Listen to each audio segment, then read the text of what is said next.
Okay, good morning to everybody.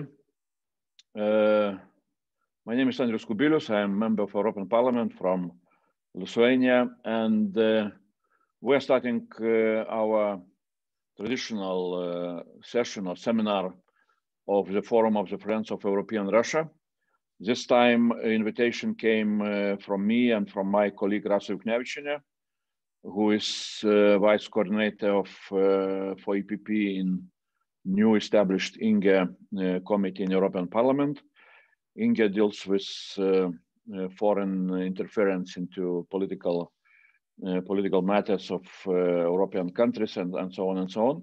So, and this time we have really very interesting discussion with a very special title, Lubyanka Federation, how the FSB determines the politics and economics of Russia. And this is a report, we shall discuss the report, which was prepared by quite famous think tank with a special title, Dossier Center, which was initiated and supported by Mikhail Khodorkovsky. Those who are following some recent developments in, let's say, eastern part of European continent, perhaps you have seen that Dossier Center published several very powerful reports on how Kremlin is trying to interfere into political processes in Moldova, in Georgia, in some other Eastern Partnership countries. So now we have really very interesting report on FSB. You know, we know what does it mean. We know what does it mean Lubyanka, and there is no need, for example, perhaps to explain too much about those you know titles. And today, really, we shall start from a special presentation of the whole report by a person who has named for this presentation Nina. So really, that is done because of security reasons. Nina, we know Nina very well. She's really, she knows very well the whole report, and she will make the initial presentation. And then we shall have, I'm introducing immediately, you know, from the very beginning, Luke Harding, the Guardian foreign correspondent and author of the book Shadow State, Murder, Mayhem, and Russia's Remaking of the West, followed by member of European Parliament, very well known to all of us, to our community, Anna Fotyga from Poland, from ECR Group. And the final remarks will be made again by Roland Freudenstein, whom we know very well from Martin Center. So that will be an arrangement, and then we shall have Q&A. So, and as usually, please indicate your name, you know, or your question on chat of this seminar, and either you will be allowed to make your oral question, or I will read your question if that will be okay for you. So now I am asking Nina to start your presentation on this topic on Lubyanka Federation. And we're ready to listen very carefully. Okay, so I'm gonna try and share my screen right now. Hopefully everything will work smoothly.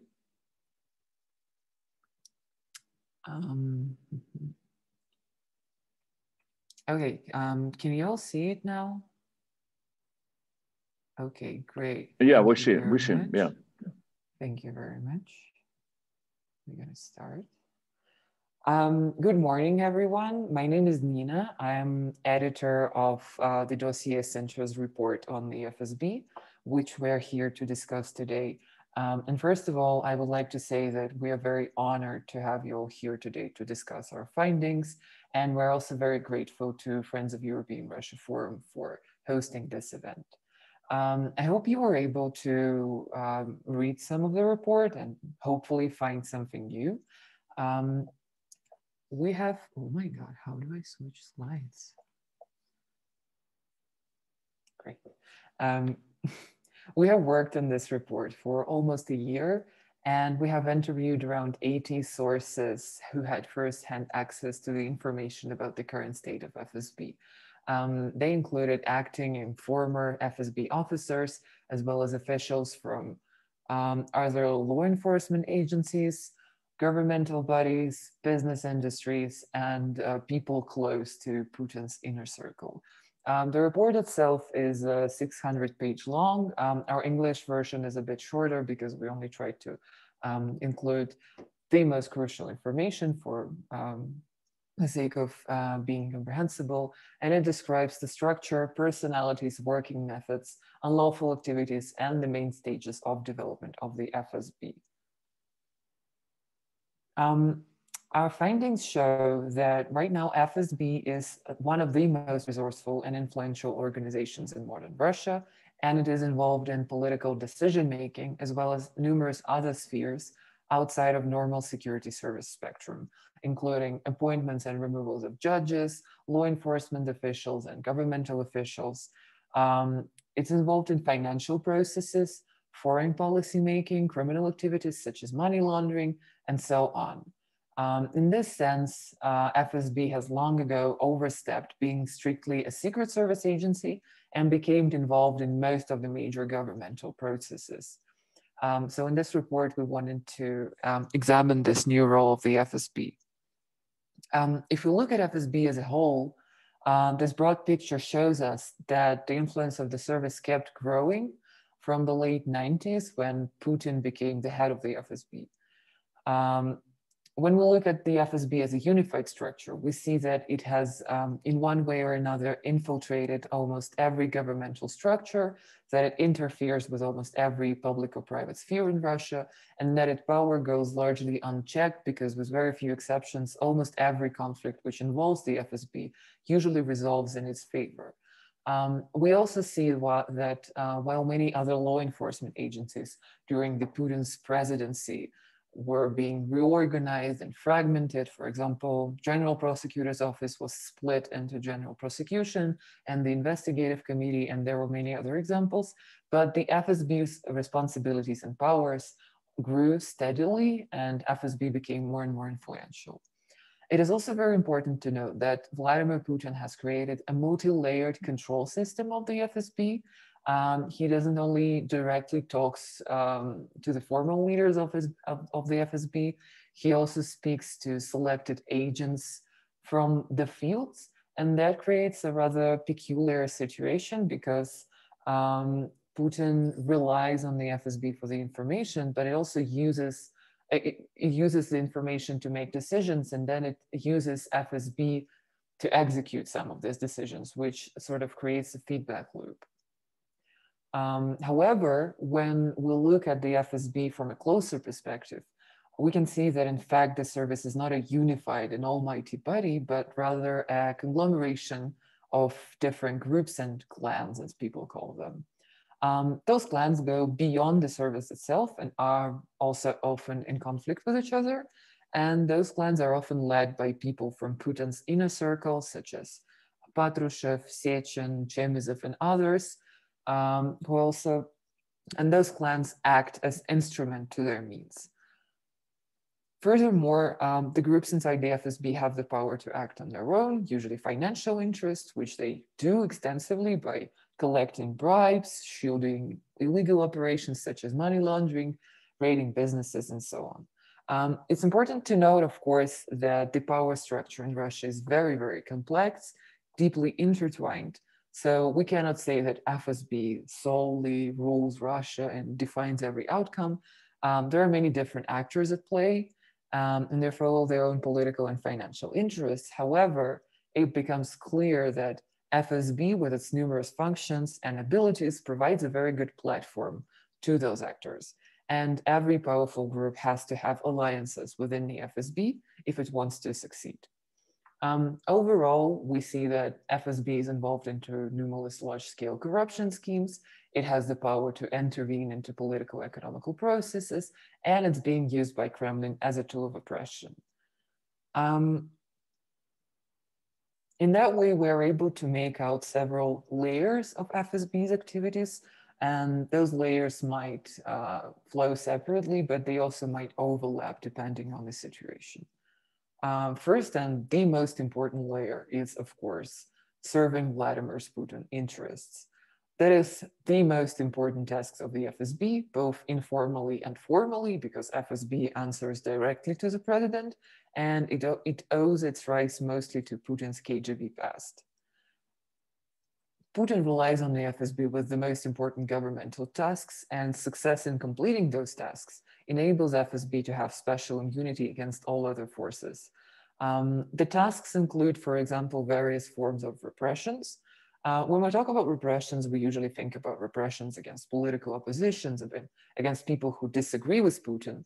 But in Russia, officials within the system experience repressions too. I call them inner repressions. One of the examples is the operation against regional governors who for different reasons seemed unloyal or useless to Kremlin, and Kremlin took this opportunity to persecute them and make it appear as if Putin is vigorously fighting with corruption. Then, of course, there are outer repressions against the opposition. I call them outer because they're outside of the system. Although most of the day-to-day repression routine lies on other agencies, FSB is becoming more and more involved in political persecution, especially in the regions. One of the notable examples of such persecution is, of course, Crimea, where there are numerous reports of torture and overall brutality of pro-Ukrainian activists and Crimean Tatars. The level of cruelty in Crimea is not at all surprising, because this area is of special interest to Vladimir Putin, and any anti-Kremlin sentiments there would be destabilizing to his reputation and to the whole imperialistic Crimean narrative. Furthermore, as I've said, Putin relies on the FSB for the information about what's really going on inside the country and inside the elites. He talks to formal heads of different FSB divisions, but also to prominent officers, and they're able to construct special relationship with him, with Putin, and gain certain benefits from these relationships. In some ways, that of course, he does that in order to not to become too dependent on the formal leaders. And in some ways, of course, that does help him to broaden his picture a little bit, but it also creates divisions within the FSB, and it solidifies his dependency on the service as a whole. It is also important to say that we are noticing an increase in the FSB's role on the foreign scene. FSB officers serve, for example, in administration of president, which we've discussed in the reports that were already mentioned here, the reports about Kremlin's interference into political affairs of former USSR countries. The department of the administration of president, which we were describing, is filled with officers from secret services, including the FSB. And so these officers often get to decide on the foreign policy issues and strategies, and they also themselves get to carry out the strategies. They set the agenda and they give orders to the agents inside those countries. And of course, we cannot forget that apart from political interference, FSB also organizes murders of the regime's enemies domestically and abroad. And sadly, it feels very much at home in the West, which was most clearly shown with the recent murder of Zelimkhan Khangashvili in Berlin, which the Dossier Center also investigated and found that the killer was very closely linked with the FSB. The second layer are the powerful groups within the elites. We know that most of them have their people inside the FSB and use them in their interests, for example, to punish enemies, as in the case of Ulukhaev, or for security purposes when they recruit FSB personnel as internal securities of their companies and operations. The connection between the FSB and the elites may be constant or it may be situational. We know of examples when high-ranking officials had problem with other law enforcement agencies, and they paid large sums to discredit those law enforcement agencies and officers using the FSB. The fluid nature of these relationships make it hard to fully describe the allegiance system.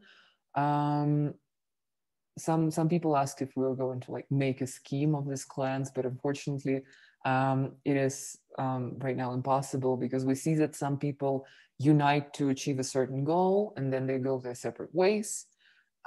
Still, the examples of stability also exist, such as in the case of Sechin and his people in the FSB who seem to go hand in hand for a prolonged amount of times, or at least they were seeming to go hand in hand, because right now we are getting information that people from Sechin's clans are getting, people who are usually associated with Sechin are getting weakened, and FSB, there may be like large shifts in the FSB power structure right now. Yeah. And the first stream, the first layer, exists inside the FSB. There are different groups who have their own interests. Those are usually monetary gain and acquisition of power. And FSB clans, of course, dedicate a lot of effort to controlling other law enforcement agencies, such as Interior Affairs Ministry or Investigative Committee. In the last several years, FSB was able to recruit numerous officers inside those agencies that answer to them rather to their formal superiors. And it's a widely known fact that FSB has the official power to infiltrate any organization by seconding their officers there. We know that these seconded officers serve in every significant governmental bodies, including ministries, parliament, law enforcement agencies, major businesses, governmental and private corporations. And that is in part a corrupt, of course, want to be seconded in order to receive lucrative salaries. Because they're technically obliged to give up those salaries, but in reality, they're usually split between the officer in question and his superiors or those who gave them the position. But another very important aim of the infiltration is the access to information and ability to directly influence what those bodies and corporations do. That also signifies how much power FSB has and how much it had overstepped the traditional role of a secret service. With their agents and seconded officers, the next logical step for the FSB was to go after heads of these entities. Right now, this is happening with law enforcement agencies. And the future will show whether this is a part of a more massive advance onto the government as a whole. So far, it happened with the investigative committee, where this summer, the director, Alexander Bystrykin, was unable to open the case against one of his own subordinates, with close connections with the FSB. Of course, the most prominent example, and also largely the reason of Bystrykin's failure, is the general prosecutor's post, which had recently become occupied by Igor Krasnov, who is very close with one of the FSB's most influential general, Ivan Tkachov. This is also shows how vengeful FSB is in a sense, because when we're describing various conflicts that included the FSB, one of the rare examples when FSB had a conflict with another law enforcement agencies and it actually couldn't win was a conflict with General Prosecutor's Office, which had the power to basically undo anything made by the investigative committee. And so when FSB wanted to lock up some of the prosecutors, the General Prosecutor's Office was trying to defend itself very vigorously. And in the end, FSB was unable to do anything with those prosecutors in questions. So basically, all of these trends show that the FSB current role is unique because it is simultaneously a political instrument, a political and financial actor, and a semi-criminal structure involved in all sorts of illegal activities on personal as well as systematic level. Its powers and abilities are overinflated and have very little control, both from society and from other checks and balances within the governmental structure. And this, of course, is a sort of frightening situation because, first of all, it threatens the ability of the service to deal with its constitutional functions, such as, for example, counterterrorism, because quite naturally, when a lot of people are involved in corruption schemes and they're mostly thinking about their own financial well-being, they don't have so much time to do their actual jobs. At the same time, this has structural implications too. These powers, as well as increasing dependency of the president, allow the FSB to control and influence the work of governmental bodies as well as commercial structures. As for now, the expansion outside of its constitutional functions is far from being complete, although it is already very noticeable. This clear overbalance has the potential to destabilize the whole structure of government and consequently the whole country. While Putin is alive and well, he still has the power to control it and try to balance it out with other agencies. However, in the case of any crisis where he would suddenly lose his power or health or life, FSB can become an important actor in the transition process, and we can expect it to fight viciously to retain its influence and wealth. We have to keep in mind that FSB's officers have very much to lose. When USSR collapsed, if you were corrupt, it usually meant that you have like 2 video players in the car and nice dacha and so on. Nowadays, even middle-ranking officers like Colonel Kirill Cherkalin have billions of rubles in cash, which they keep in the apartments bought specifically to keep this cash. So we're talking about a whole different level of corruption here. And any attempt of redistribution of power, not even to mention democratization, can threaten one or another influential group inside the FSB. We don't know how and when Putin's rule in Russia is going to end, and whether this would be a peaceful transit to a successor or an abrupt and unexpected event. However, in each of these scenarios, FSB has the potential to play an important role and bring serious risks. And with this report, we wanted to highlight those risks as well as capture what the FSB represents today. So that's pretty much it. Thank you all for listening.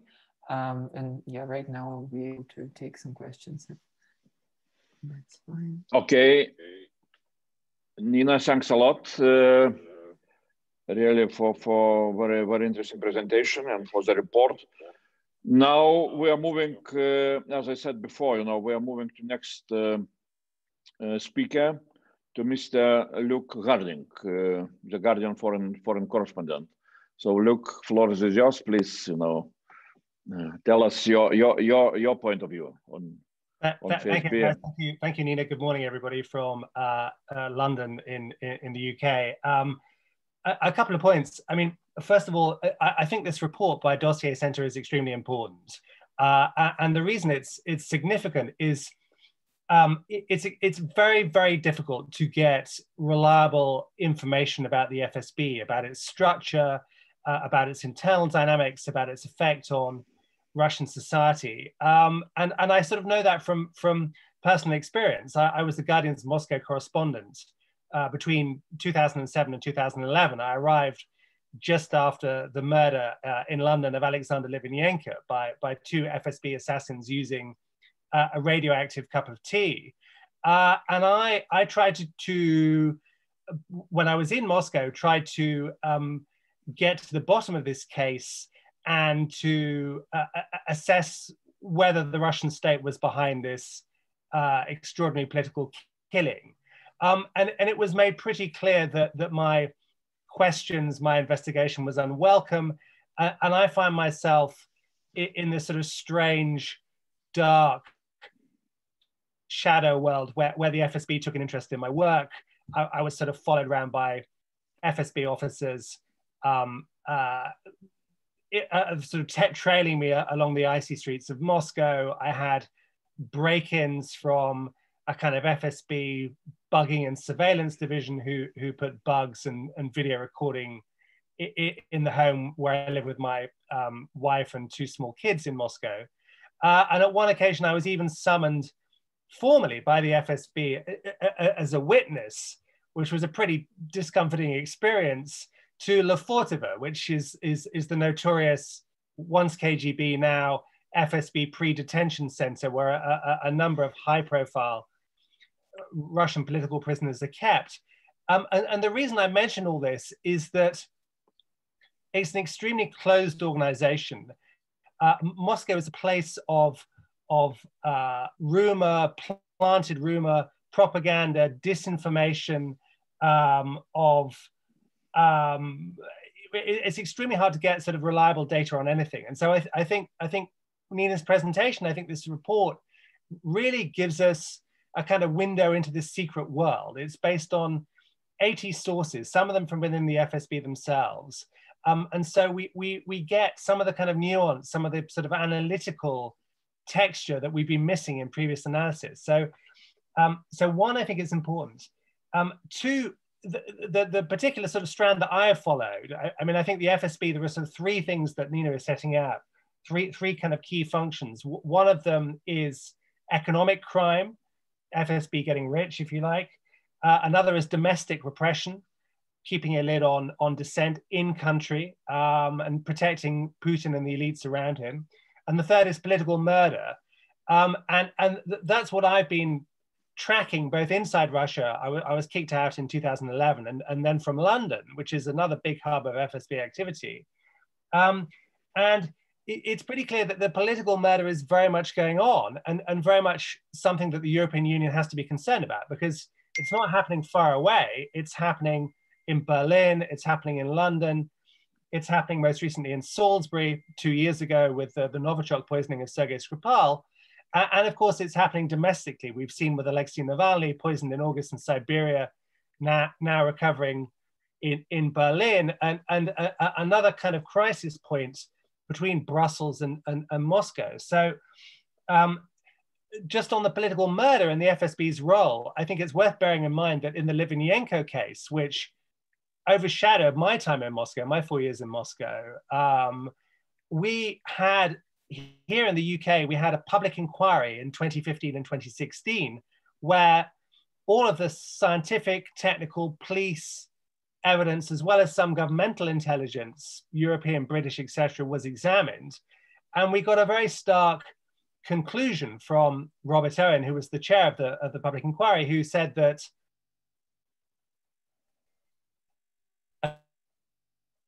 by Moscow in autumn 2006 were working for the FSB. Additionally, he found that Putin and Bortnikov, the then head of the FSB, had probably approved the murder operation. And this is this kind of interesting question about whether Putin actually gives orders for these kind of killings, or whether he sort of sets broad policy parameters and lets the FSB do its own thing, take its own initiative. And I think it's pretty clear that actually the belief inside Western governments in Berlin and Paris and Brussels and London is that Putin personally orders and kind of commands the FSB. So, I mean, I think that's very important. My third point is the whole Alexei Navalny case. I've been watching with kind of horrible fascination. I mean, the use of Novichok.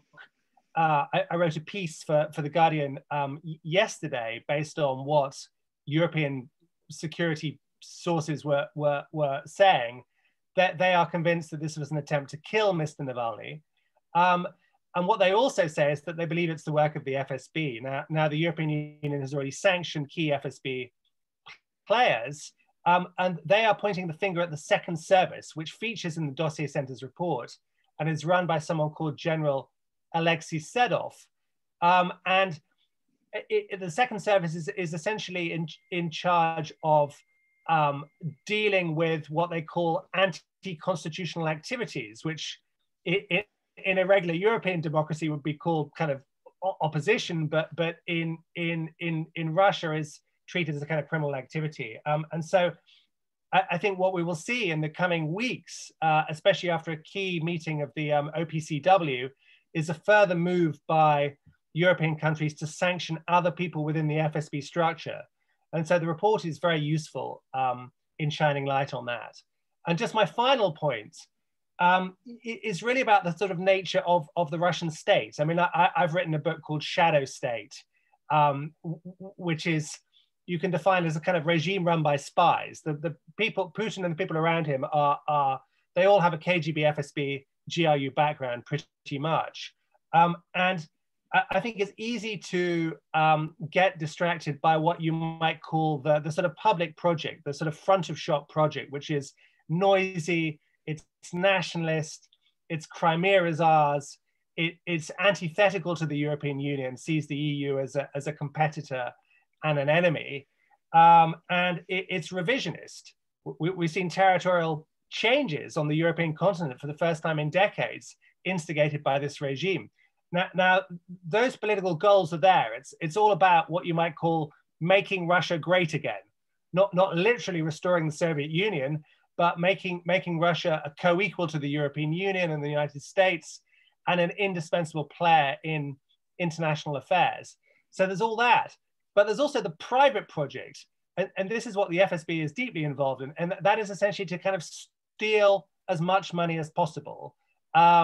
Nina talked about this, about the plans within the FSB, and once you've stolen that money, put it in your flat or put it in offshore bank accounts, often involving European or British lawyers who will help you set it up. You then have to defend that money from predatory attack from other people inside the Russian elite, other clans. And it seems to me that the FSB spends much of its time not worrying about the national interest or Russian citizens, but thinking about how it can defend what it has stolen from others. And so wrapping up, I would say, I fully endorse this report. I think it's a valuable document. I urge everyone to read it. And what it does, and this is so hard in 2020, is it shines light on dark places inside the Russian power system. Thank you.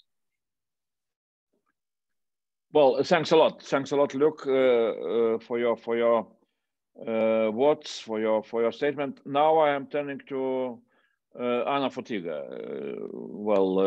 There is no need to introduce. We know her as a former First Minister and a member of European Parliament, and we can continue and continue. So Anna, please, floor is yours. Thank you, Andreas. I want to thank both our speakers for their really excellent presentations. I hardly add anything to this, so I quickly think about some streams of thought that I can share with you. Actually, what is extremely important, I agree about the nature of Russian state, of Russian Federation. We may call it gray state, we may call it mafia state, because in some areas, Russian elites, Russian state, emanation of this state, for the outside partners, external partners, or to observers, looks like performance of the organized crime activity. We may think about the internal structure, who gives order, who executes orders, and who is benefiting. Surely this let's say arrangement between Putin and FSB is one of them, of course. So it is very mutually beneficial, so-called mutually beneficial relationship. I think that actually it is depending on time, and now we live in time of real turmoil because of pandemics, because of economic effects of those pandemics, social unrest, political disparities and difficulties. So I think in this kind of environment, international environment, this arrangement within Russia may be also quite delicate and basing on a variety of layers.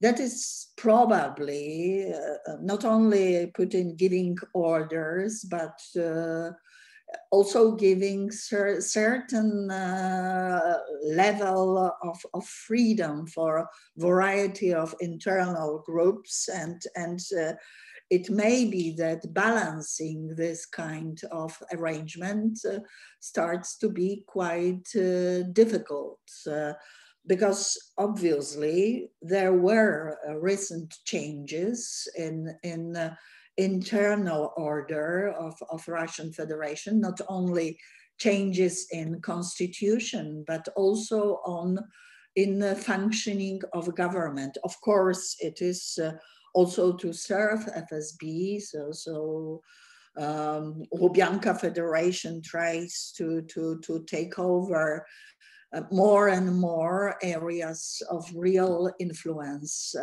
But I think that the only success I can eventually observe, and in not all areas, is rather political. So enabling Putin to make those constitutional changes in considerable silence, internal silence, although there are already protests and activity of Navalny is also the show of this.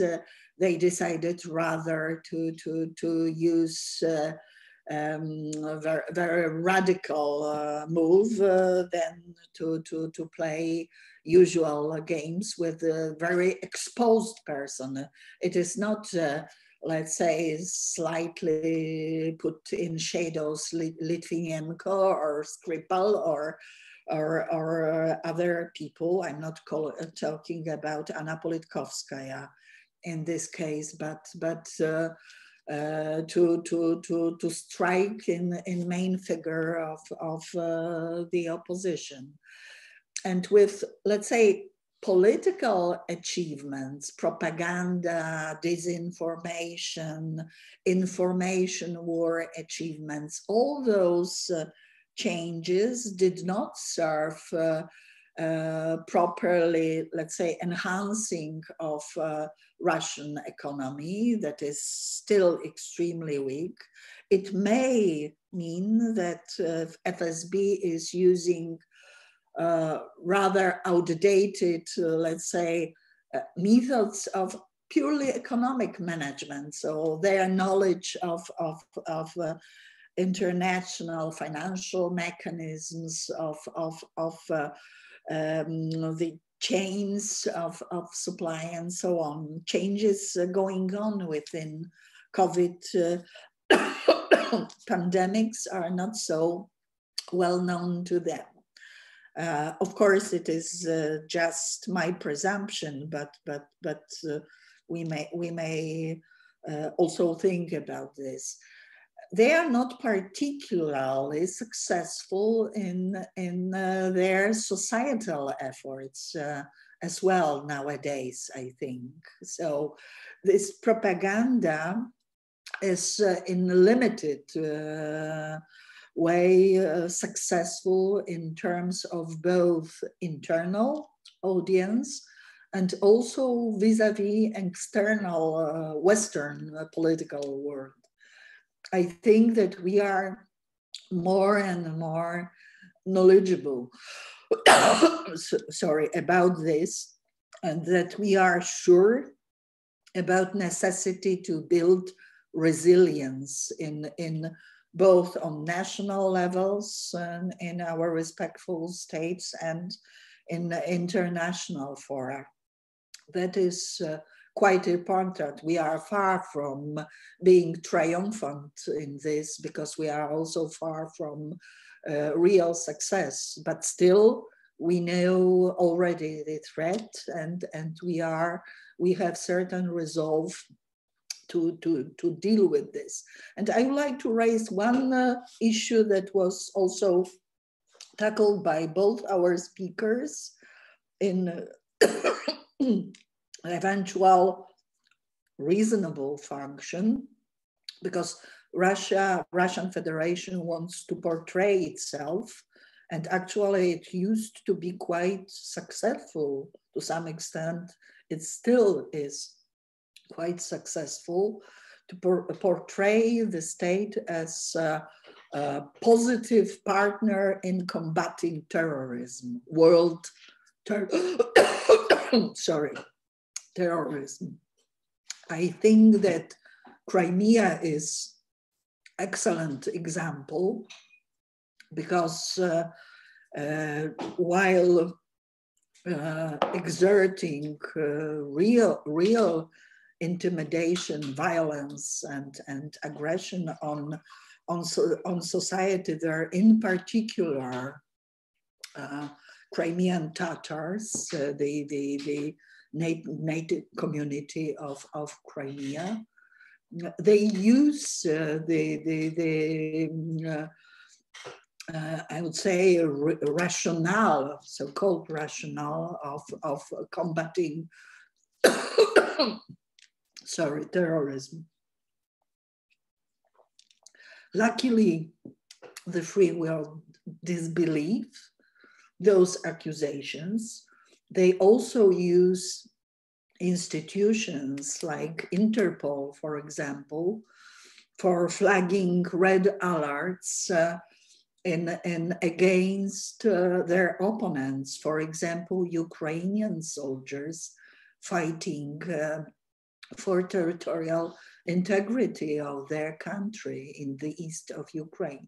Whenever they want to travel, they face red alerts of Interpol. We have to deal with this.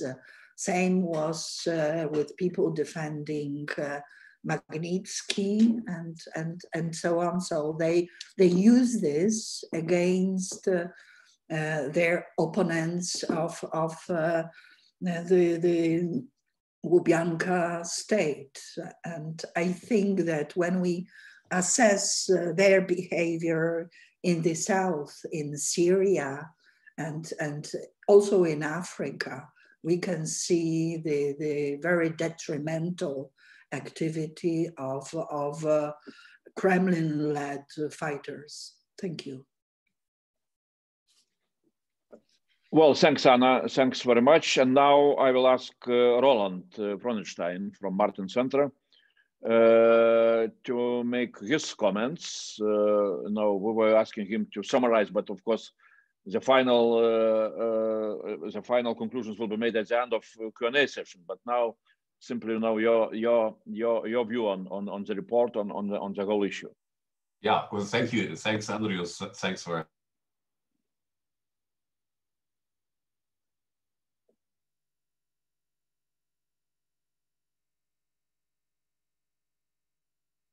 Roland, I don't know, I lost you or having me here. And yeah. Okay, I'll try to speak more slowly. My microphone is switched on all the time. Okay, so thanks for having me. Martin Center is proud to be represented here in this event, and we have a great cooperation with Andrius and the Friends of European Russia. And so I found the report extremely interesting, a lot of food for thought and for further debate, actually. I mean, one question that I would have for our following exchange now would actually be, what are the policy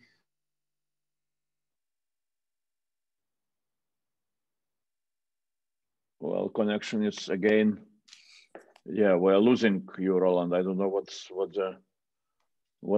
the problem. And not recovering. So maybe, Roland, we shall try to come back to your comments. Consequences. I will switch now. Okay, you should unmute your microphone, but we are losing. From time to time, we're losing you, I don't know what's the reason. Let me know. Give me a sign when you lose me. Okay. Okay. Here is my first point. I think it is okay. I just see that I can switch off the camera and maybe then okay. Right. you'll hear me better. All right. Yeah, you could. So I think it's really.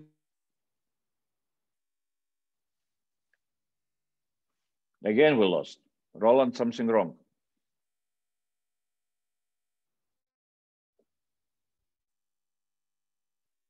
Important to discuss what are the consequences. Wi-Fi in my place. It's not a Wi-Fi connection. It's a normal fixed line connection. So, Andrius.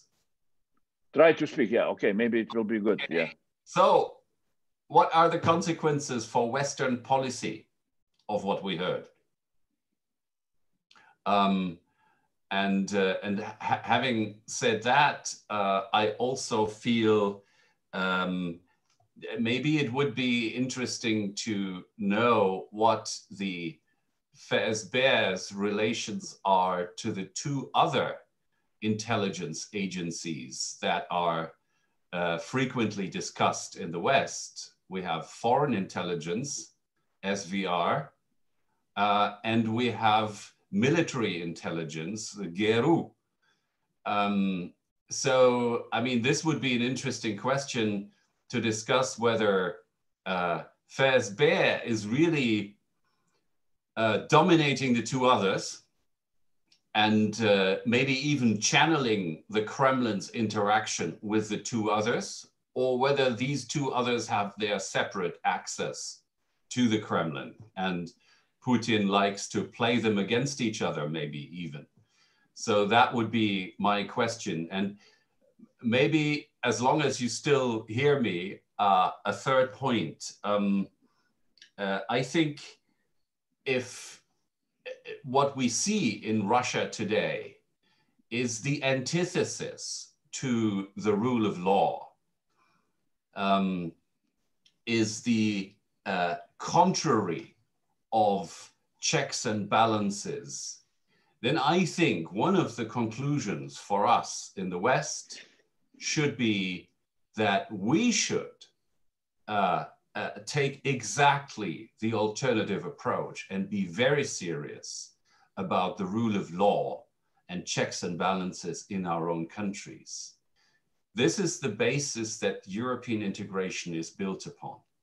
And so for me, a very important aspect of discussing the tyranny and the, the interlinking of crime and the state and intelligence services and business and armed forces, all this shows us that we have to take exactly the contrary approach and be very serious about the values that integration is built on. So I'll leave it at this for the moment, and happy to summarize at the end, or maybe come in with other discussion points in the meantime. Okay, Roland, thanks a lot. I can make a conclusion that your comments perhaps were most dangerous for FSB, because only you were attacked by cyber attacks. That's my simple conclusion. Now, I will ask maybe Rasa Yuknevichina should start the question and answer session as my colleague, and we were both making invitations to that seminar. Rasa, please turn your microphone and make your comments or question. Yes, thank you, Andrius. I think you can hear me. Yeah. And it will be not interrupted. I hope so. So first of all, of course, thank you. It's most important issue, I think, we are discussing today. Lubyanka institution in Russia is together, I think, with all other, special services in Russian Federation, is the real ruling party. All formally existing political parties, including, by the way, Kremlin channels, media, main information or disinformation channels, are formally existing only like a puppets in the hands of that most powerful structure. By the way, not only in Russia, they have interest to stay as ruling parties in so-called post-Soviet area. And I would like to ask maybe more Nina to elaborate more on the role of Lubyanka on foreign political influence, especially via dirty money, money laundering, and using them to support foreign political actors. In my country, in Lithuania, we had several cases, especially related with Kremlin energy interests. They used money to buy politicians or to influence our strategic interests. Of course, such influence perpetuates the virus of corruption, influences politics and undermines democracies in neighboring countries and including EU as well. So in the European Parliament was launched special committee on foreign influence and political processes, including disinformation, INGE committee. We are now very actively working and we will elaborate also report on many issues related with foreign influence. So my question will be, and I would like to ask to elaborate more on the role of these structures to influence political processes in foreign countries. Thank you. Okay, thanks, Rasa. Maybe we shall collect several, questions, and I see one on written question. But before that, maybe I will continue a little bit what Rasa have said, trying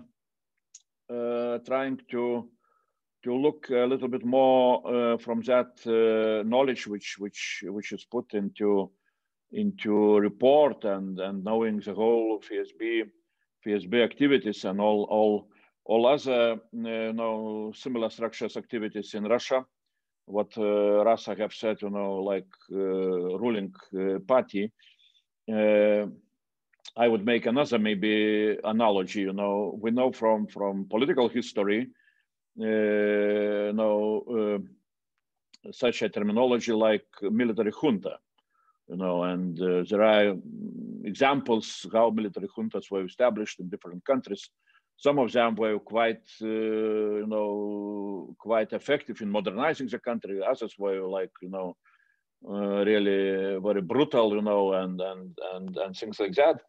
So I'm coming to very simple analogy that maybe we should call, what we see in Russia, Lubyanka junta, and FSB junta, because that's, for me, looks very similar. When the whole structure is created, to rule the country based on some kind of, institutional arrangement, like secret services and so on and so on. So we cannot talk about, any kind of democracy or things like that, because that is, junta analogy. But for me, the question is really, again, very simple. Nina mentioned that if there will be some kind of political change, well, there are rumors about Putin maybe resigning in even almost in January and so on. But in any case, maybe later on. Really, what role this institution will play? And the question is very simple. When you are creating inside of your state something like state in the state, like FSB is now playing a role inside of all the Kremlin architecture, then you can face such a situation when such kind of institution starting to become more and more independent, even from the leadership, from Kremlin and so on and so on. So is that possible that Lubyanka Federation will start to play its own game, either when Putin will resign, or even if they will start to feel that Putin is becoming weaker and weaker? So that's my question about possible role of this Lubyanka Federation looking into the future. And I will read one question which was put on our special chat for questions and answers. The question comes from Peter Bros, and the question sounds like this: given our experience in Eastern Bloc during the communist regime, how much is FSB infiltrated in Orthodox Church structures? That's also the question. So we have now several questions which we put by ourselves, or Peter Bros put. Maybe I will ask Nina to start some kind of comments on our questions on what was said by other by other speakers in our panel. Nina, floor is yours. Yeah, thank you very much for this very thoughtful discussion. There's a lot to digest in what we have discussed, but I'm thinking there was like one of the main issues that followed through all of the speakers' questions was the relationship between the Kremlin, the FSB, and the West. And we know that the Kremlin and the FSB in particular are using various different tools to influence affairs in different countries. And it's like, the spectrum is very vast. We've talked about the murders in the Western countries, and it's very unfortunate that I think that those crimes don't get the response that they should from European countries. There is also hackers who help Kremlin and specifically the FSB to influence the outcomes of elections or to influence the public mood. There's also, we were talking about terrorism and the way Anna Fatiga talked about the way Kremlin tries to present itself as a partner in fighting terrorism. And that claim can be questioned on also various levels because, for example, the second service that was mentioned by Luke Harding, it doesn't only fight the anti-constitutional movements, but it also fights terrorism. And that is a very funny situation because in some ways, the structure sort of equalize opposition and terrorism, which is very saying of Kremlin. But it also, we had the opportunity to talk about the actions of the counterterrorism group within the second service to someone from the FSB who has firsthand knowledge of how FSB actually fights terrorists. And the source told us that a lot of reports by FSB that they actually caught some terrorists are completely forged up. They're completely not true because FSB just catches several migrants from Middle East and it just liquidates them, basically murders them, and then tells them that then tells everybody that they were going to commit terror attacks. And because those migrants usually don't have a lot of rights and representation in Russia, there is no way to prove that they were terrorists or they weren't terrorists. And a lot of the FSB reporting on counterterrorism efforts is made in such a way. Secondly, of course, the Kremlin's interference in the Middle Eastern countries and specifically Syria and destabilizing the situation here has this side effect, which may be intentional, the creating of migration crisis in Europe. And that of course also brings certain domestic threats. And I don't think that Kremlin is specifically unhappy about it. I think that they actually want this to happen. And there is also this thing with Chechnya. We know that Chechen government specifically sends refugees, people who pose as refugees, to Europe, who later aid to reporting on actual refugees from Chechnya, who later aid in organizing the murders in European states and so on. And that is also a very dangerous situation because there are people who are actually threatened by the Chechen government. There are actual refugees from Chechnya who need support from Europe, but it is very hard to understand who's an actual refugee and who's the agent being sent by the Chechen government. There are, of course, other sorts of efforts by the FSB and Kremlin to influence the situation in European states. As we've already mentioned, we had this report about how administration of president does it. And we know that they are hiring political consultants who talk to people within European countries who give them money, who aid in organizing their campaigns, and they basically act as like they hire political consultants to aid Kremlin's agenda in foreign countries. This happens in Moldova, this happens in Georgia, this happens in Armenia, also in Baltic states. Yeah, and this specific department within the administration of president that we are writing about is led by an SVR general, Vladimir Chernov, but there are also FSB officers within it. By that, we're coming to the question of how the FSB and SVR and GRU connect to each other. And there was a question about, do they report to the president? There are structural differences because SVR and FSB are services and they report directly to the president. Now, GRU is a part of Defense Ministry. Defense Ministry is a part of Cabinet of Ministers, so it reports to the Prime Minister. But of course, GRU also has direct access to President when it needs to. GRU, SVR, and FSB aren't generally too friendly with each other. They are competing. But we also see that when there are some major tasks that they need to achieve, they create task forces and they can cooperate when they really need to. Yeah, and all of this leads me to the question of how the West should answer those attempts to influence its policies, because I absolutely think that it's very crucial for Europe to be open to the Russian people, because staying behind the Iron Curtain wouldn't help anyone. I'm sorry, there's some construction going on. If you hear it, I'm very sorry.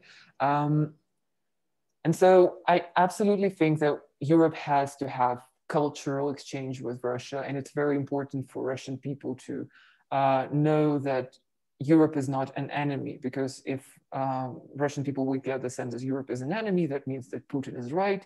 That means that we are a great nation that is, and everybody hates us and we should do more interfering and so on.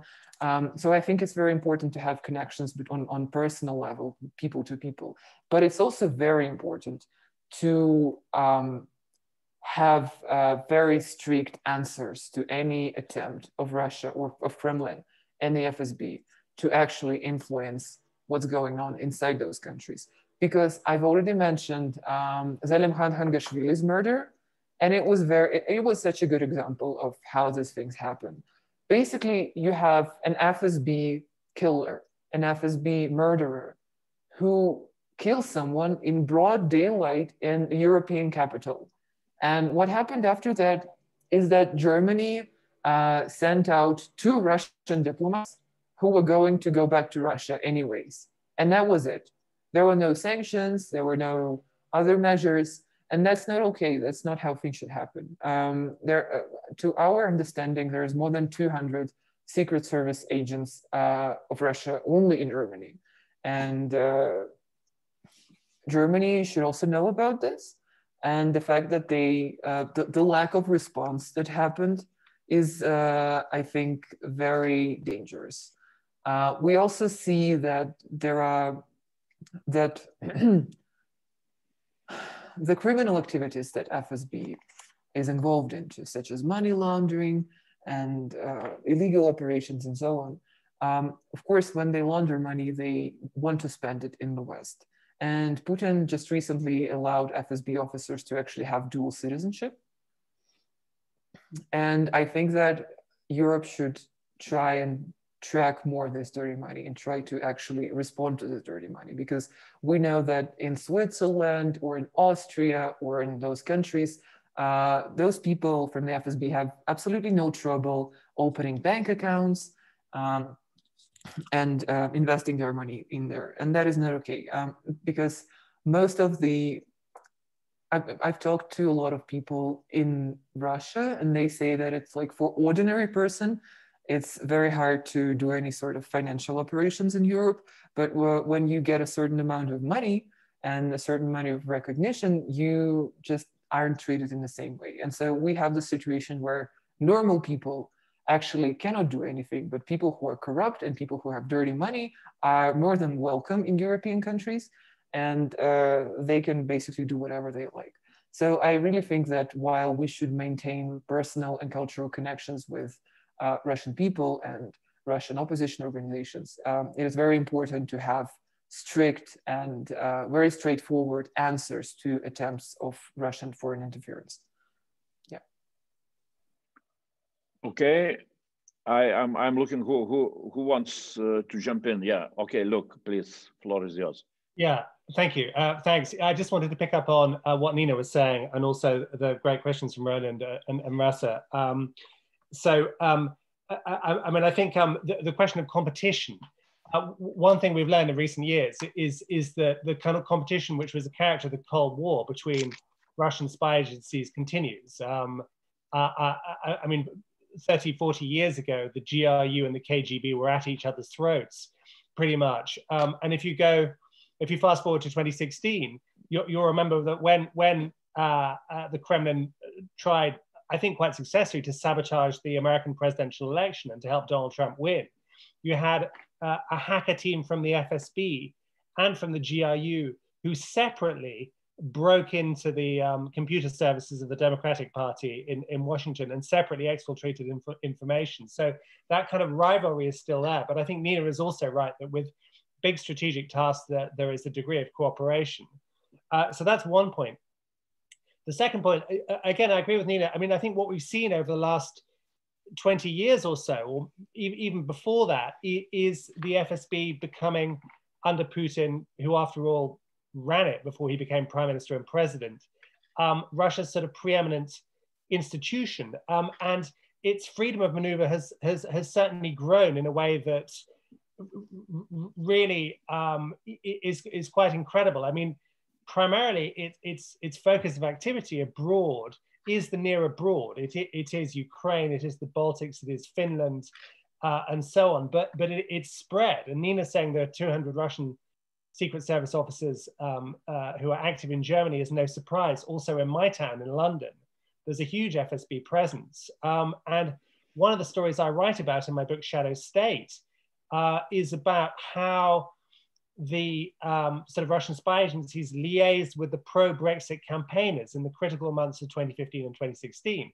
And what we've seen, if 50 years ago, that the whole kind of vector of influence was the far left and communist parties, particularly in places like France and Italy, which were getting massive and surreptitious, secret Kremlin support. Now, as you all perfectly know, the main dynamic is the Eurosceptic, populist far right, all across our neighborhood, all across the continent, but including in my country, in the UK.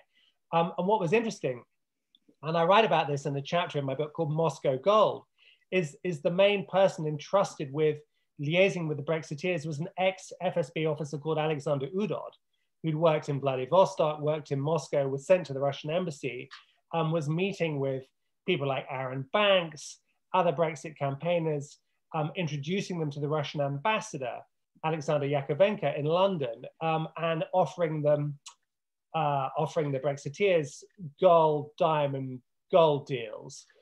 So this intelligence function, which traditionally would have been more SVR, more Russian foreign intelligence, was being done by the FSB. And I think that's new and also kind of alarming. And just the third thing I wanted to say was, you know, to answer the question, what do we do about this? I mean, it's a huge rolling headache for the European Union going forward, whether as Andreas says, whether Putin resigns or not. I don't think we can expect any kind of more plural, liberal, democratic Russia. I think we can see an intensification of this clan struggle involving the FSB, but also involving other actors, because what's at stake are billions and billions of dollars. I mean, after 2 decades of Putin, the people around him are the richest people on the planet. And collectively, we can't know how big their assets are, but they're in the region of, you know, hundreds and hundreds of billions of dollars kind of collectively. So what do we do about that?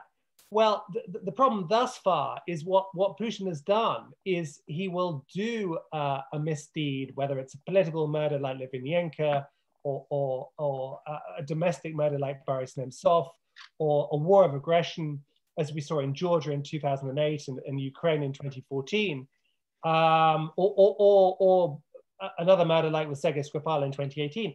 And what he does is he waits to see what the reaction is. And when the reaction is conventional, expulsion of diplomats, words of protest offered, outrage in Brussels, he will just sort of dust himself down and carry on, emboldened. And so I think two things are important. One is unity and solidarity. I think European Union sanctions are effective. I bitterly regret the fact that the UK is leaving, because I think collective action is the way to go. And just lastly, to Nina's point, the vulnerability of this regime is its finances, is its money, its secret offshore bank accounts, which I've seen as a reporter who worked on the Panama Papers and the Paradise Papers, and also looked at offshore money going from Russia via the Baltics into the Western financial system. This is what these guys really care about. And so what we need is more resolve, but also to target a far broader group of individuals, not just the oligarchs at the very top, but mid-level people in the spy apparatus inside the Kremlin and the presidential administration, so that they can no longer come to the party. They can't travel to Brussels or to Paris or to London, and they can't have euro, dollar, pound sterling bank accounts here. I think that's the most effective tool, and I would hope that is the way that we would go collectively in the dark days ahead. Well, maybe I will jump in also asking two additional questions, but in continuation of the same, the same question, what the West should do with that, what we see in the report. So my first question is very simple, because it looks like that we have some kind of, general thinking that FSB is very effective, very strong, and all the structures around. And we are just, watching and in some way, not knowing what to do. So my question would be very simple. So to our speakers, and first of all to Nina. So who is stronger, FSB or Dossier Center? Why I'm asking, because, well, from Dossier Center reports recently, we saw, for example, how FSB was trying to influence elections in Moldova. And that report of Dossier Center on those influences was quite influential during all the campaign, as we saw in Moldova. So the outcome is that Maya Sandu won elections, so FSB lost elections, because FSB was standing behind Dodon. So my question is, should we look into Dossier Center as an example what is needed to be done? Really, public investigations, opening of the files of FSB in the Western countries, speaking in a very, very, very clear way. What do we have? That's my first question. Second question, more on geopolitical, consequences. And what was spoken out by Nina, about, and we know all those, FSB activities and murderous activities outside of, Russia itself. We are not talking even about Nemtsov or some other, killings inside of Russia, but outside, like Litvinenko, like Skripal's attempts to kill, like this Berlin, killing and poisoning of Navalny. So my question, I'm always asking myself, is FSB so stupid to make such killings in such an open way?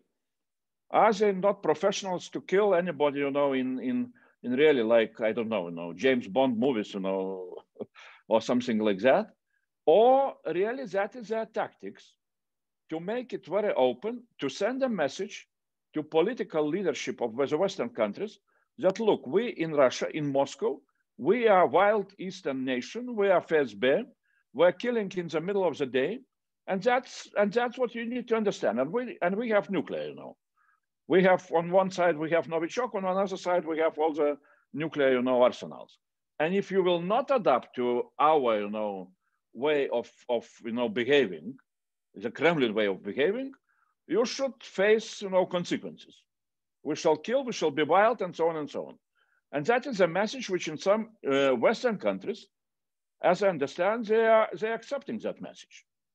You know, and from time to time, again and again, we have the same, you know, let's be friendly with Putin. Let's invite him back to community of Europeans, because, you know, that's the only way how we can survive with that, you know, wild neighbor.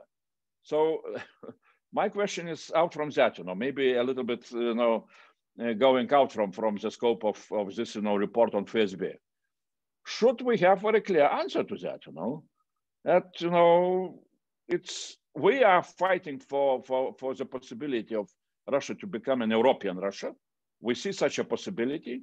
We are not, you know, we are not afraid of all those, you know, FSB and Kremlin, you know, attempts to convince us, you know, opposite. We trust in possibility of Russia to become a democracy, and that would be our answer to that, you know, to those messages which Kremlin and FSB is trying to send us, you know, with all those FSB activities outside of Russia. So I don't know who will try to jump in, you know, Nina or yeah, okay. Yeah, I think that you've raised very important issues that absolutely need to be discussed. And of course, there is just like, of course, you know, we know that we have FSB dirty money in Europe. We have agents of FSB, but we also have to know that there are just so many Kremlin's enablers within European political parties, within European think tanks, within Europe itself.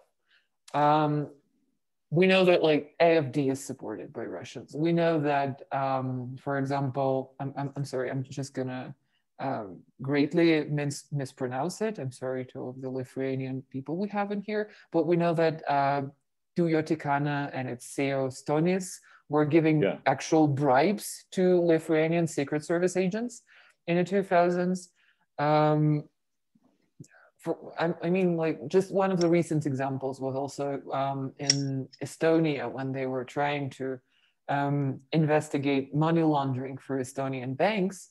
And they actually hired ex-FSB director Louis Frey, who is just so connected to Natalia Veselnitskaya and Prevezon, to people from Magnitsky's lists and Magnitsky's case.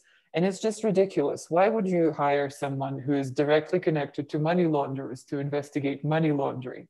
This is so not right. And I absolutely agree that we should do as much as we can to expose FSB's activities. And until recently, FSB was much more successful in doing so than anyone else, because in their internal struggles between each other, internal fights, they were making all of these arrests of Zakharchenko or Cherkalin, and they were exposed how many just billions of rubles in cash they have. And it was solely FSB's doing. They did it themselves. But yeah, I think that exposing them and also tracking down their money, but also looking closely on European people who accept those bribes, who make contracts with corrupt Russian officials or corrupt Russian businessmen, who try to aid their agenda. I think this is also very important to remember, that FSB and Kremlin do not act alone. They have friends, they have influential friends within Europe. And those are people we should very closely be looking at, because they basically invite these activities to Europe. And that is destabilizing the whole European Union. And that is also a threat to the integrity of European Union. I think that we should really, really pay attention to that. Okay, thanks a lot. And look, yeah, please go on. Yeah, I mean, I just think that's a key point from Nina, and that when we're sort of thinking about this conceptually, we have to be careful not to say, you know, these are bad guys far away who come to our countries and do terrible things. I mean, ultimately, unfortunately, this is a story of our corruption. Actually, it's how porous and easy to penetrate our societies are, our politics are, and this corruption is only possible because, to some large degree, we allow it. I mean, in this country, we had quite an important report by the British Intelligence and Security Committee called the Russia Report, which Boris Johnson spent 9 months blocking, and we finally got in the summer. And it talks about how London has become Londongrad, how there is a whole network of PR guys, of lawyers, of real estate agents who essentially pander to kind of Russian interests. Now, not all these people who come with money to the UK are bad actors, but some of them are, and many of them, you know, mix their private interests with Russian state projects, and this is the difficulty. It's how we recognize corruption in our own society and attempt to recruit or to kind of influence our politics, which are the sort of soft underbelly. You know, in the Cold War, KGB, GRU spent all of their time going after things like military and defense secrets. And now they do that not so much. Now it's all about politics, influencing political dynamics. And we have to be very, very careful about that. The other thing I wanted to say, Andreas, to your question is the message of these killings, of these gruesome theatrical killings. I think, I mean, obviously there's a spectrum. Some are not meant to be discovered, but I think that the most famous ones, including Skripal, including Navalny, or the attempted killing of Navalny, they are meant to be known. The choice of Novichok is no mistake. It's a message, and it's a message that we have to understand goes in two directions. Yeah, it's a message to Germany, to Baltics, to the UK, that we can deal with our traitors, so-called traitors, in the way that we please on European territory, and there's nothing you can do about it. That's one message. It's a message of contempt, if you like. But also, we shouldn't forget that this is part of it's a message facing towards Russia, and it's a way of, it's a sort of chilling reminder to people inside the Russian elite, inside government structures, working for the FSB itself, that if they betray the country in any way, if they start talking to Western intelligence services or getting too friendly with European politicians, there'll be a big price to pay. And so to us, it looks crude, almost ridiculous. And the assassins are not always very good. The ones in Salisbury were a bit useless. But it's like seeing a golem, you know, a kind of monster going down the street. And you think it's almost funny until the monster sort of smashes the roof of your house in, and then it's less funny. So I think, and just very last thing, which is that we need more collaboration. I work extensively with the Dossier Center. We've done some important projects, including on Kremlin influence in Africa and around the world. And the more investigation we can do, the more leaks we can get, the more dossier reports we get, the better it is for humankind. Okay, thanks a lot. So we are coming in some way to you know, to the end of our discussion. So I would like to ask, you know, maybe Anna would like to tell some words, you know, and then Roland, as we ask him to make conclusions, and then maybe Nina will make the final, you know, I would say, you know, advertisement for next, maybe, you know, Dossier Center investigations. Okay, so please, Anna. Thank you, Andrews. Just very short. I would like to elaborate on earlier statements by Nina about necessity to engage with Russian society. Absolutely right. We have to do this. Unfortunately, this kind of events are rather, in terms of European political arena, are rather, maybe not niche. Hopefully it is extremely important, but still it is in the close, I would say, circle of insiders. While meetings with Kremlin, I think there is once more a wave of will to engage, to mingle with Kremlin. And we have to know that they are extremely successful actually in promoting their ends. They are successful in political corruption in Europe, not only in Central and Eastern Europe or in Ukraine and Moldova, but in core of European Union and London, by the way, as well. So we have to be extremely vigilant. We have to support ordinary Russians to support, in particular, Russian opposition to have as broad knowledge as possible, rather than with FSB, GRU dominated Kremlin, because we have to show resilience to their bribery simply, and that is not the case. Thank you. Okay, thanks, Anna, and then Roland, please. Maybe now your connection will be better. I hope it works. And so I'll be really brief and just tackle 2 points. One is, I absolutely agree, we have to be more serious in pushing back against hostile operations, whether it's by FSB or other agents of the Russian state. And the response must be much more decisive than, for example, what we have seen by the German government after the Berlin murder. The second point, and this is really important for the future, you know that when I talk to Russians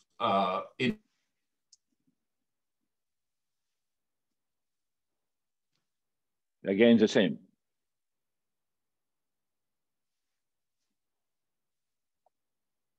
Roland, maybe I will ask Nina, maybe after that you will jump in.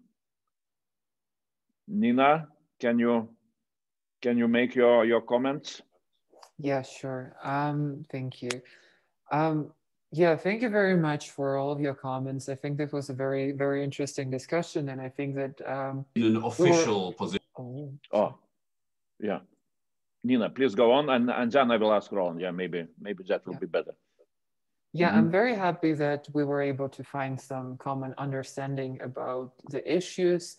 And yeah, on the topic of murders, I just wanted to add that not only does Kremlin do it in such a way to show that they're able to do it, but they're able to do it because they don't get sufficient response for doing it. And that is a very important thing, because there are several Kremlin's murders that were very apparent, and we know everything about him. And that was like more surprising to the Kremlin, because for every apparent murder, there are 5 that aren't so widely discussed. They happen a lot, and we have in our Russian version of report, we have a list of those that were public. Those murders happen more often to, again, people from Chechnya, for example, who were fighting in the war, and that is like a more controversial topic, so it's not so easy to perhaps call this out as poisoning of Navalny or something. But yeah, those things happen because, in part, because they're allowed to be happened. And on the question of some teasers, I have something that I can share with you. And first of all, we are going to publish very soon a report on how Kremlin and its contractors also try to influence the United Nations. And also in our series of investigations about Kremlin's influence in the former USSR countries. Next thing that is coming is going to be interesting to you, because we are actually doing Baltic states and Lithuania. And we actually have, I've talked about Kremlin's enablers, and we actually have lists of them, which we are also planning to make public. For example, I mean, only in United Kingdom, we have literally like 80 pages of names of politicians, companies, MPs, lawyers, scholars, media, journalists, and so on, who aid Kremlin's agenda. In Germany, we have like literally double that. So we are going to slowly publish it and make it more apparent. And so hopefully it will be easier to expose those illegal activities. And yeah, thank you for recognizing our work in Moldova. I hope we actually were able to influence the outcome a little bit, because they were just so apparent evidence that the Don is involved with Kremlin. But It doesn't always happen this way because, for example, in Armenia, Kremlin was able to achieve everything that it wanted recently and greatly undermine Pashinyan's positions. So it's not so lucky for us all the time. And we have to know that FSB's efforts are still, and Kremlin's efforts are still very influential in Europe, and this fight is only beginning. But thank you very much for having me. Thank you very much for your comments. It was really a great discussion. I'm very happy about it. And yeah, thank you. Well, Nina, thanks a lot. Thanks a lot, really. I understand that Lucan and Guardian is waiting for that report of 80 names, you know. Yeah, we're actually doing the UN part with Guardian. Yeah. Okay. So, Roland, maybe you should switch off your camera and try, you know, again, only voice, you know. You're really the final comment then. That's what we planned, that you will be the final. Right. Your comment. Thank you so much. Last word. Okay. On all this cynicism and brutality that we've been discussing, we indeed often get even so-called Kremlin liberals telling us that's what Russia is like. You know, boys will be boys. Russia will always be like that, even after Putin. And we should not buy this narrative. There is always hope. There is no genetic predisposition of Russians for this type of cynicism, this type of brutality, this type of tyranny in Russia itself. You know, this is not a preordained law of nature. So let's not buy this rhetoric that Russia will always be like that. And as I understand it, this message is precisely the guiding philosophy of the Friends of European Russia. So it's been really great to be with you despite the technical hiccups. Thank you. Thanks a lot, Roland. Thanks a lot. And Rasa, would you like to make some final word as one of the co-organizers? Yeah, okay, good. Thank you. Thank you so much. Really, it's very important. I will be very waiting the list or the information or investigations, especially in Baltic states and Lithuania. We were doing several researches. Myself, as member former member of parliament and member of National Security and Defense Committee, I was included several times in investigations related with the Russian influence, especially into our politics, and know a lot. Everything about that, and it's not a secret. I'm so happy that today, exactly the time we are speaking here, new names of new government including my party, we were all the time fighting against Russian influence, are announced, and people will be doing a lot to fight against influences. And I cannot agree more than it was mentioned by Roland on the future of why we are doing this, why it's important to speak about that. Not only because that we have to know the names or to know what Kremlin is doing and will do. The most important target is to have different Russia. And today, more than never before, when we see this revolution in Belarus, when we see the changes in Moldova, other countries, more than ever, I believe that in my lifetime, I will see different Russia. And what Nina and others are doing is for future of the Russia, for different Russia, for Russia, which we will not be afraid at all in the future. So thank you very much, and we will do our best. Well, thanks, Rasa. The problem to be together with Rasa, you know, on some seminars is that she speaks exactly what I was prepared to say. Since we are, you know, with Rasa for 30 years in Lithuanian politics, so that's the problem. So I will. Sorry really, for that. I will be very, very short. I will not repeat everything what Rasa have said. Absolutely, no, subscribe to that, and that's our vision. That's our ambition, you know, to assist the Eastern Partnership countries, because really that is a way how we can help Russia, you know, to become different, to become democratic, and that is the only recipe how to to defend ourselves against Lubyanka Federation. It's different Russia. That's the only way how we can resolve all those issues.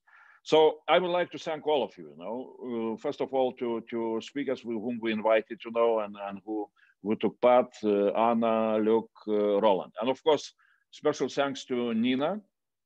Absolutely, and I would say in a very simple way, we knew even before your report what is FSB.